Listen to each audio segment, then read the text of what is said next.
Hello guys, स्वागत करता हूं मैं आपके अपने YouTube channel feel the math में। आशा करता हूं कि आप लोग अच्छे होंगे। ये हमारा सर्किल का पार्ट नंबर 3 है। इससे पहले मैं इसका पार्ट 1 और पार्ट 2 ऑलरेडी डिस्कस कर चुका हूं और आशा करता हूं कि आप लोग मेरा वीडियो का पार्ट 1 और पार्ट 2 देख कर ही मेरे पार्ट 3 पर आए होंगे। अगर आप लोगों ने अभी तक मेरा पार्ट 1 और पार्ट 2 सर्किल का नहीं देखा तो आप लोग डिस्क्रिप्शन बॉक्स में मैं इसकी लिंक दे दूंगा, तो आप लोग आसानी से जाकर वहां पर विजिट कर सकते हैं। क्योंकि अगर पार्ट 1 पार्ट 2 आप लोगों ने इसका नहीं देखा तो ये पार्ट आप लोगों को आसानी से समझ में नहीं आएगा। तो मैं एक ओवरव्यू दे रहा हूँ कि पार्ट 1 पार्ट 2 में मैंने ऑलरेडी क्या डिस्कस किया था। तो पार्ट 1 में बेसिकली हम लोग स्टार्ट करते हैं। पार्ट 1 में बेसिकली हम लोगों ने डिस्कस किया था लेंथ ऑफ टेंजेंट। टॉपिक था हमारे लोगों का लेंथ ऑफ टेंजेंट। मान लो सर्किल था तो इसकी लेंथ बेसिकली हम लोग कैसे फाइंड करते हैं। टेंजेंट जो हम लोगों ने निकाली थी वो हम लोग डिस्कस किया था प्रीवियस वीडियो में। उसके बाद हम लोगों ने डायरेक्टर सर्किल का इसमें कंसेप्ट पढ़ा था कि हम लोग डायरेक्टर सर्किल इन डिटेल में, अगर आप लोगों को पढ़ना है तो आप लोग प्रीवियस वीडियो देखिए मेरी। अच्छा, आशा करता हूँ आप लोगों को अच्छा लगेगा। फिर कॉर्ड ऑफ कॉन्टैक्ट की इक्वेशन हम लोगों ने कैसे फाइंड करते हैं वो हम लोगों ने पढ़ा था। Chord with given mid point का डिस्कशन हम लोगों ने किया था। पेयर्स ऑफ टेंजेंट हम लोगों ने पढ़ा था कि पेयर्स ऑफ टेंजेंट की इक्वेशन मतलब कि कैसे पेयर्स ऑफ टेंजेंट लिखते हैं। फिर उसकी कुछ प्रॉपर्टियां हम लोगों ने पढ़ी थी। ओके, उसके बाद कुछ रिलेटिविस्टिक प्रॉपर्टी हम लोगों ने पढ़ी थी कि फिर उसके बाद हम लोगों ने कॉमन टेंजेंट का कंसेप्ट पढ़ा था कि हम लोग के नंबर ऑफ कॉमन टेंजेंट कैसे फाइंड करेंगे अगर हम लोगों को सर्किल दे दिए जाए। तो वहां तक हम लोगों ने उस वीडियो में डिस्कस किया था। तो उसके आगे के टॉपिक मैं आज इस वीडियो में डिस्कस करूंगा। ओके, आशा करता हूँ कि मतलब कि उम्मीद है कि ये सर्किल का लास्ट वीडियो होगा, क्योंकि जितने भी कंसेप्ट थे सर्किल के वो मैंने मैक्सिमम तो फर्स्ट एंड सेकंड पार्ट में कवर कर लिए हैं। कुछ थोड़े कंसेप्ट बचे हैं तो मैं इस वीडियो के थ्रू आप लोगों को कवर करके बता दूंगा, जिससे आप लोगों का सर्किल का होल वीडियो मतलब कि जितना भी कंसेप्ट था वो सारा क्लियर हो जाएगा। तो आप लोगों को कंसेप्ट देख कर आप लोग क्वेश्चन कर सकते हैं। अगर आप लोगों को कोई क्वेश्चन में परेशानी होती है तो आप लोग मुझे कमेंट करके बता सकते हैं। वो वीडियो के थ्रू भी आप लोगों को क्वेश्चन में डिस्कस कर लूँगा। ओके, तो हम लोग स्टार्ट करते हैं। तो जो इस वीडियो में हमारा फर्स्ट टॉपिक है, तो हम लोगों ने प्रीवियस वीडियो में आइए देख लेते हैं। हम लोगों ने प्रीवियस वीडियो में कॉमन टेंजेंट का कंसेप्ट पढ़ा था। तो इसमें दो तरह कॉमन टेंजेंट हम लोगों ने पढ़ी थे। एक पढ़ी थी हम लोगों ने ट्रांसवर्स कॉमन टेंजेंट, एक हम लोगों ने पढ़ी थी डायरेक्ट कॉमन टेंजेंट। जो हम लोग डायरेक्ट मतलब कि ड्रॉ करते हैं, this is direct common tangent. और जो क्रॉस सेक्शनली होता है ये ट्रांसवर्स कॉमन टेंजेंट होता है। तो आज हम लोग इसी कॉमन टेंजेंट के बारे में बात करेंगे कि जो हमारा टॉपिक है, मान लो हम लोगों ने ये ड्रॉ किया डायरेक्ट कॉमन टेंजेंट, तो length of direct common tangent हम लोग कैसे फाइंड करेंगे किसी सर्किल पर, तो वो हम लोग डिस्कस करते हैं। तो length of common tangent find करने के लिए मान लो ये ए है, ये बी है। ओके, तो हम लोग इसका लेंथ कैसे फाइंड करेंगे वो हम लोग आइए डिस्कस करते हैं। तो हमारे पास ये मान लो C1 है, C1, ये C2 है। ओके, ये R2 है, ये R1 है। तो यहाँ से मान लो ये हम लोगों ने परपेंडिकुलर ड्रा कर दिया R2 के ऊपर। ओके, ये हम लोगों ने R2 के ऊपर एक परपेंडिकुलर ड्रा किया। तो यहाँ से यहाँ तक टोटल R2 है। ओके, ये R1 है। तो ये डिस्टेंस जो निकल कर आएगी वो होगी R2 माइनस R1। जो ये इतनी डिस्टेंस जो हम लोगों की निकल कर आएगी वो होगी R2 माइनस R1। ये डिस्टेंस R2 माइनस R1 होगी। और ये डिस्टेंस जो होगी वो C1 C2 के बराबर होगी। C1 C2, तो हम लोगों को ये डिस्टेंस पता है, ये डिस्टेंस पता है, मतलब कि ये डिस्टेंस हम लोगों को निकालनी है, ये डिस्टेंस पता है। तो आप लोग निकालेंगे जब इसको पाइथागोरस थ्योरम से जब निकालेंगे, ये आप लोगों का बेस होगा, ये हाइपोटेन्यूस होगा, ये परपेंडिकुलर होगा। तो जो आप लोगों की ए बी की लेंथ निकल के आएगी, आप लोग पाइथागोरस लगा लीजिएगा, तो वो निकल कर आएगी C1 C2 minus C1 C2 का whole square minus R1 minus R2 का होल स्क्वायर। ये आप लोगों का length of direct common tangent होगा। ओके, एक बार फिर से देख लीजिए। हमारे पास टू सर्किल हैं, हम लोगों ने डायरेक्ट कॉमन टेंजेंट ड्रॉ की। टोटल R2 है, यहाँ तक डिस्टेंस r1 था, तो यहाँ से यहाँ तक का ये बचेगा r2 minus r1। C1 C2 के बराबर ये लेंथ होगी, तो ये लेंथ पता है, ये लेंथ पता, पाइथागोरस से ये लेंथ हम लोगों को निकल के आएगी, ये AB लेंथ। तो ये हम लोगों का लेंथ ऑफ टेंजेंट, मतलब कि length of direct common tangent, topic का नाम है लेंथ ऑफ DCT। ओके, तो ये हम लोगों का फर्स्ट टॉपिक था, length of direct common tangent. उसके बाद है सेकंड हम लोगों का है length of transverse common tangent. Okay, तो इसका डेरिवेशन देखिएगा ज़रा ध्यान से। ये हमारे पास मान लो सर्किल है, ये और सर्किल है, तो हम लोगों को इसकी हम लोगों को ये गिवन है, मान लो हम लोगों को डायरेक्ट कॉमन टेंजेंट ये है, इसकी लेंथ बतानी है, सर्किल है, इसका ये है, ये C2 है, ये C2, ये C1। ओके, तो ये 90 डिग्री होगा, ये भी 90 डिग्री होगा।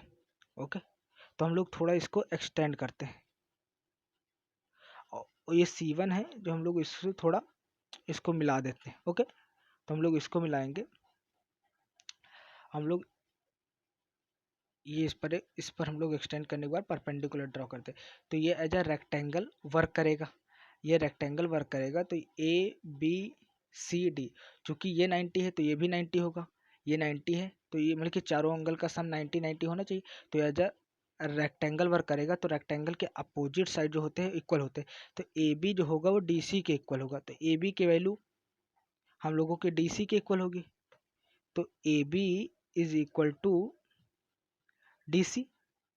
उसके बाद जो R1 है ये R1 के बराबर होगा, जो हम लोगों का AD है, तो जो AD होगा वो हम लोगों का BC के बराबर होगा, और BC लेंथ हम लोगों को पता है R1 है।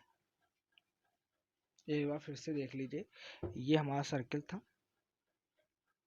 ये था, हम लोगों ने इसको थोड़ा एक्सटेंड किया, ये सर्किल था, ये हम लोगों ने ड्रा किया, तो ये जो रेक्टेंगल बन गया था, तो ये इसके बराबर होगा। ये मान लो ABCD है, तो AD जो होगा हम लोगों का BC के बराबर होगा, और BC हम लोगों को R1 गिवन है, ये R2 है, और ये हमारी लेंथ होगी AB के बराबर, और AB जो होगा वो DC के बराबर होगा।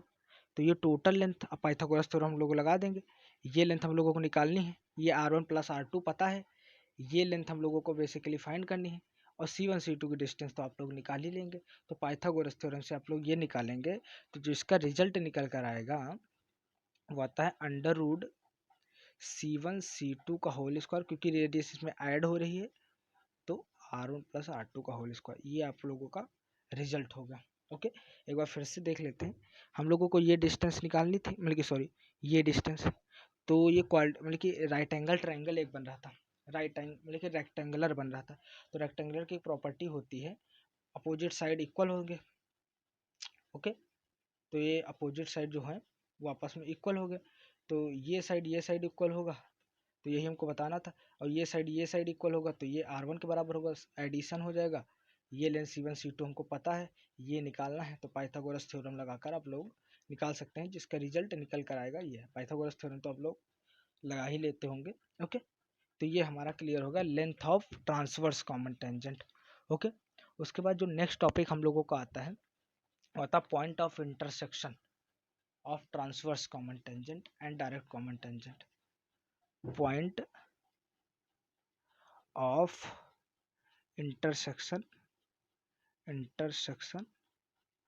ऑफ DCT एंड TCT, मतलब कि डायरेक्ट कॉमन टेंजेंट का point of intersection and transverse common tangent का पॉइंट ऑफ इंटरसेक्शन हम लोग कैसे फाइंड करेंगे, मतलब कि ये पॉइंट, ओके, एंड ये पॉइंट, ये दो पॉइंट हम लोग कैसे निकालेंगे, वो हम लोग मतलब कि हमको A पॉइंट और ये मान लो Q पॉइंट निकालना है, तो हम लोग कैसे निकालेंगे। ओके, तो हम लोगों को ये C1 है, ये मान लिया C2, ये गिवन है, तो हम लोगों को C1 C2 की लेंथ पता चल जाएगी। ओके, C1 C2 की लेंथ हम लोगों को पता चल गई।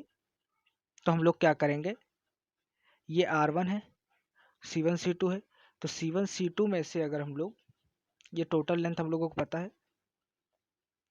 ओके, तो हम लोग बेसिकली क्या करते हैं, जो C1 C2 है, तो हम लोग अगर इसका फार्मूला निकालने की कोशिश करेंगे तो बेसिकली हम लोगों का निकल के आएगा, इसके मिलके सेक्शन फार्मूले से हम लोग इसको आसानी से निकाल सकते हैं। तो क्यू पॉइंट हम लोग कैसे निकाल पाएंगे, तो क्यू जो निकलता है, इसका रेडियस मान लीजिए x1 y1 है, इसका है x2 y2।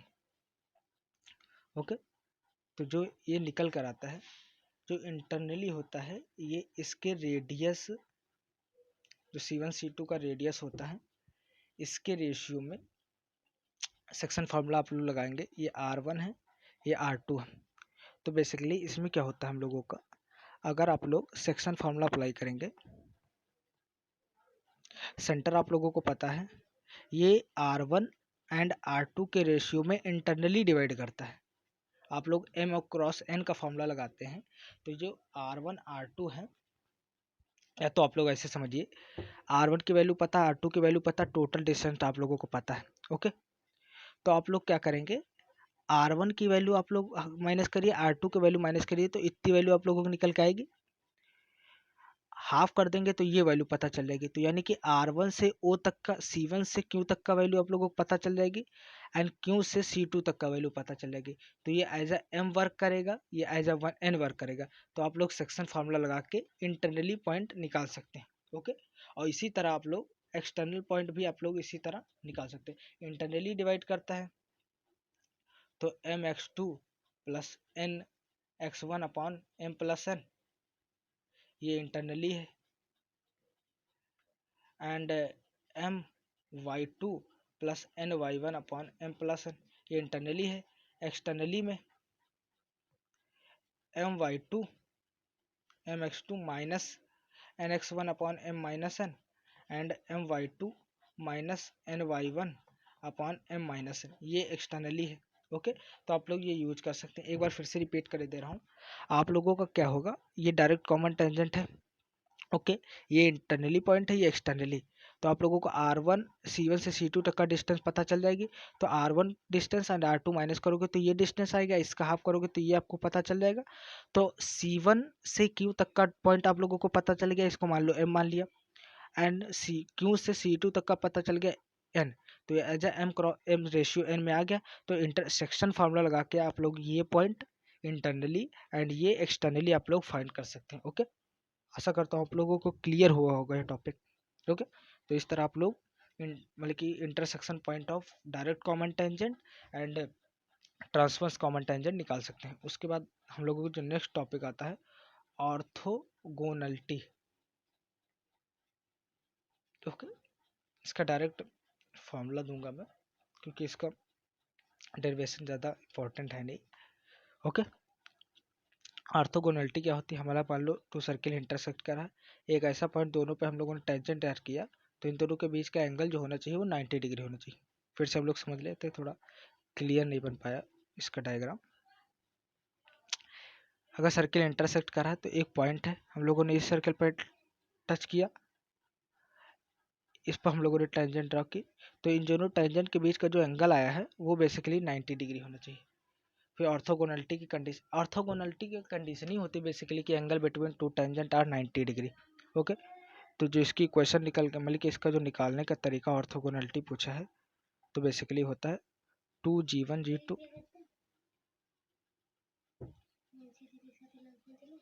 G2 plus 2F1 F2 equal to C1 plus C2। Okay, ये हम लोगों का फार्मूला होता है। ओके, तो ये हम लोगों का ऑर्थोगोनलिटी निकालने का फार्मूला होता है। G1 G2 तो आप लोगों को पता होगा, मान लो दो सर्कल है, तो आप लोगों को x1 का स्क्वायर प्लस x2 का square plus 2G1x plus 2F1y plus C1 होगा। इसी तरह y2 में जाएगा, तो G1 G2 आप लोग कंपेयर कर लीजिएगा, क्योंकि जनरल इक्वेशन मैंने बताई थी, पर G1 G2 and C1 C2 को वैल्यू उठा के सिर्फ इसमें आप लोगों को पुट करनी है। ओके, आप लोगों को कुछ नहीं करना है। आप लोगों को दो डिफरेंट सर्किल इक्वेशन दी जाएगी, तो आप लोग उसमें से G1 G2 C1 C2 and F1 F2 find कर लीजिएगा। क्योंकि जनरल इक्वेशन मैंने बताई थी X square plus Y square plus 2GX plus 2FY plus C is equal to 0। दो इक्वेशन दी जाएंगी तो F1 F2 निकल आएगा, G1 G2 निकल आएगा। आप लोगों को डायरेक्ट फॉर्मूले में पुट करना है, ऑर्थोगोनैलिटी की कंडीशन आ जाएगी। ओके, आप लोगों को सिर्फ वैल्यू लेना है। ओके, आप लोग इसमें पुट करिएगा, आप लोगों का आंसर आ जाएगा। ये ऑर्थोगोनैलिटी की कंडीशन हो गई। ओके, फिर नेक्स्ट हम लोगों का टॉपिक निकल के आता है radial axis. Radial axis important है। रेडियल एक्सिस, रेडियल एक्सिस क्या होता है? हमारे पास मान लो 2 सर्किल है, हम लोगों ने यहाँ से एक एक्सटर्नल पॉइंट से टेंजेंट ड्रॉ किया, तो 2 टेंजेंट्स आर इक्वल, यानी कि बोथ टेंजेंट्स आर इक्वल होनी चाहिए। और इससे फिर हम लोग एक परपेंडिकुलर ड्रा करेंगे एक्सटर्नल पॉइंट से, तो जो ये आएगा यही रेडियल एक्सिस है। रिपीट, एक एक्सटर्नल पॉइंट से हम लोग सर्कल पर टेंजेंट ड्रॉ करेंगे, तो 2 tangent both tangent are equal and जब हम लोग एक्सटर्नल पॉइंट से एक परपेंडिकुलर बेसिकली डालेंगे तो वो होगा, वही होगा हमारा रेडियल एक्सिस। तो अब लोग रेडियल एक्सिस निकालने का फॉर्मूला होता है S minus S1 is equal to 0। ये आप अप्लाई करेंगे वेयर S इज द ये सर्किल, S ये सर्किल है एंड S1 ये सर्किल हम लोगों का। ओके, जहाँ पर S हम लोगों का ये सर्किल है एंड S1 ये सर्किल है। आप लोगों को इसमें ध्यान क्या रखना है, S1 circle and S2 circle के जो X square and Y square के कोफिशियंट है वो सेम होने चाहिए। यानी कि इसके 2 है, उसका नॉर्मल 1 में है। इस सेम इसलिए रखते हैं क्योंकि X square and Y square basically cut जाने चाहिए, क्योंकि वाई माइनस साइन है। एक्स स्क्वायर और वाई स्क्वायर के जब कोफिशियंट होंगे तो वो बेसिकली कैंसिल हो जाएंगे, क्योंकि इसका X square plus Y square में बनेगा और वो माइनस में आ जाएगा, तो ये कटने चाहिए। क्योंकि लाइन की इक्वेशन हम लोगों को बनती है ना, ये एक लाइन की इक्वेशन बनती है, और लाइन की इक्वेशन में एक्स स्क्वायर वाई स्क्वायर को मतलब कि नहीं होना चाहिए, वो एकदम लीनियर इक्वेशन देनी चाहिए। तो इसलिए हम लोग उसका यूज करते हैं। ओके, तो ये आशा करता हूँ आप लोगों को क्लियर हो गया होगा रेडियल एक्सिस। रेडियल एक्सिस का कंसेप्ट बेसिकली क्या होता है, एक एक्सटर्नल पॉइंट से हम लोग पॉइंट मतलब कि टेंजेंट ड्रॉ करते हैं, तो both tangent are equal and उस पॉइंट से हम लोग एक लाइन ड्रॉ करते हैं जो दोनों सर्किल के पैरेलल होती है। दोनों सर्किल के पैरेलल होगी मान लो, उसके बाद हम लोग उसकी इक्वेशन निकालेंगे, तो जो इक्वेशन आती है निकल के उसकी होती है S माइनस S1। आप लोग करोगे तो रेडियल एक्सिस की इक्वेशन आसानी से आ जाएगी। तो ये आपको याद रखना था कि कांस्टेंट जो होगा वो दोनों सर्किल के X square and Y square के सेम होने चाहिए। उसके बाद रेडियल एक्सिस का कुछ प्रॉपर्टी आता है।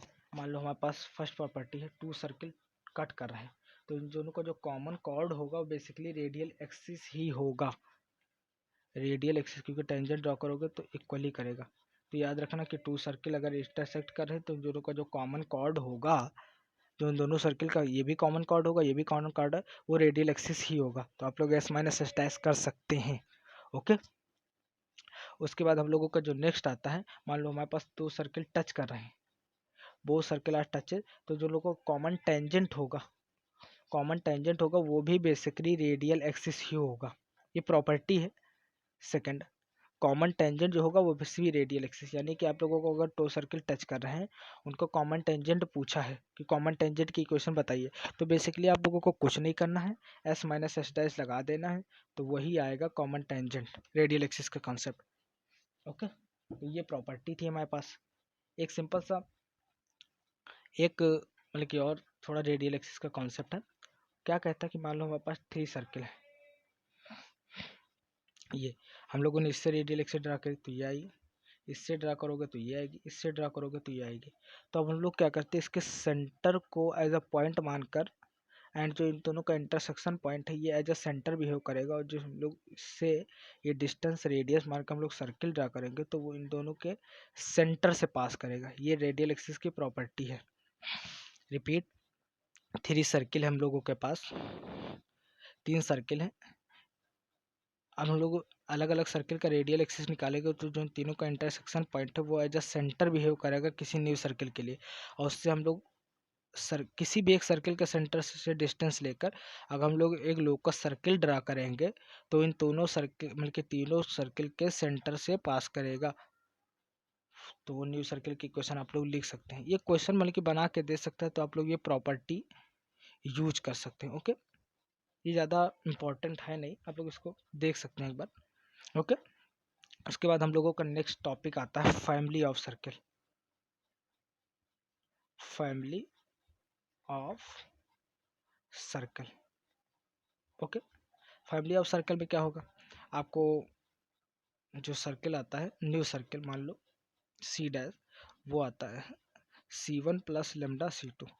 आप लोगों को क्वेश्चन कैसे देगा, एक सर्किल दे दिया जाएगा, दो सर्किल की क्वेश्चन दी जाएगी, आप लोगों को कोई कंडीशन देकर तीसरी सर्किल की क्वेश्चन पूछेगा तो आप लोग इसमें लगा दीजिएगा। ओके, तो आप लोग इससे फैमिली ऑफ सर्किल निकाल लीजिए। देखो ये क्वेश्चन करोगे तो आप लोगों को कॉन्सेप्ट क्लियर होगा। ये भाई बल्कि स्टेप बाय स्टेप फॉर्मूला लोग इसमें वैलिड करते जाएंगे तो आप लोग लग जाएगा। या तो फिर सर्किल की जगह एक लाइन भी दे सकता है आपको, tangent C1 plus lambda L, या पॉइंट दे सकता है आप लोगों को सर्कल पे, तो आप लोग टेंजेंट ड्रॉ करके ये लगा सकते हैं। ओके, तो कुछ circle of family of circle में आप लोगों को सर्किल देगा तो उसके साथ एक कंडीशन देगा जिससे आप लोगों का लेमडा सॉल्व हो जाए। ओके, विदाउट कंडीशन आप लोगों को देगा नहीं, तो आप लोग फैमिली ऑफ सर्कल का कंसेप्ट आसानी से लगा सकता है। ओके, ये हमारे सर्कल का लास्ट टॉपिक था। तो हम लोग एक ओवरव्यू ले लेते हैं कि आप हम लोगों ने इस वीडियो में क्या क्या पढ़ा। ओके,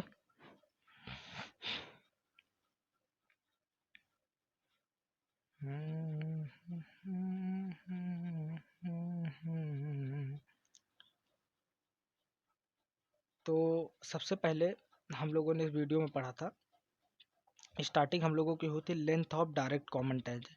तो हम लोगों को डायरेक्ट कॉमन टेंजेंट पता था कि डायरेक्ट कॉमन टेंजेंट क्या होती है। Length of tangent direct common tangent हम लोगों ने पाइथागोरस थ्योरम से प्रूव कर लिया था, कोई प्रॉब्लम नहीं होती। ओके, उसके बाद हमारे आया था length of transverse common tangent, उसका भी छोटा सा कॉन्सेप्ट था, आप लोग देख सकते हैं विद डेरिवेशन है इसमें। रेक्टेंगल मतलब कि रेक्टेंगल सॉरी एक रेक्टेंगुलर बन जाता है जैसे बोथ साइड आर इक्वल हो जाती है।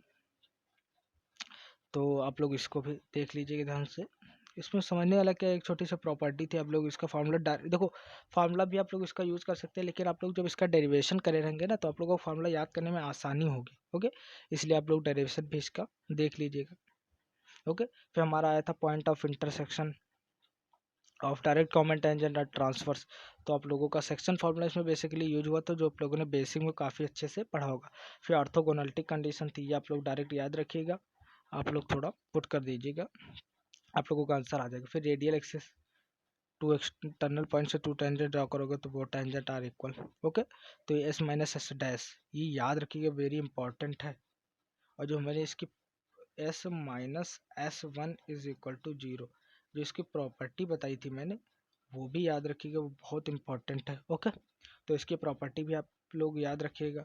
अगर कॉमन कॉर्ड है तो रेडियल एक्सिस होगा, कॉमन टेंजेंट है तो रेडियल एक्सिस की तरह बिहेव करेगा। ओके, फिर एक ये थोड़ा पॉइंट बताया था, ये भी आप लोग ध्यान से देखिए। उसके बाद family of circle, family of circle का कॉन्सेप्ट आप लोगों ने पढ़ा होगा। अगर फैमिली ऑफ लाइन पढ़ा है तो सेम उसी तरह के क्वेश्चन भी इसमें पूछे जाते हैं। तो आप लोग क्वेश्चन जब करिएगा तो आपको ये कॉन्सेप्ट कायदे से क्लियर होगा।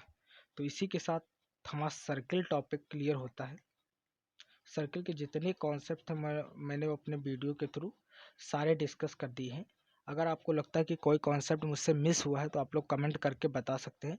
और मैं आप लोगों से रिक्वेस्ट करता हूं कि आप लोग सर्किल के मेरे तीनों पार्ट देखें। अगर आप लोगों को अच्छा लगे तो आप लोग कमेंट करके भी बता सकते हैं, हमारे वीडियो को ज़्यादा से ज़्यादा शेयर भी कर सकते हैं।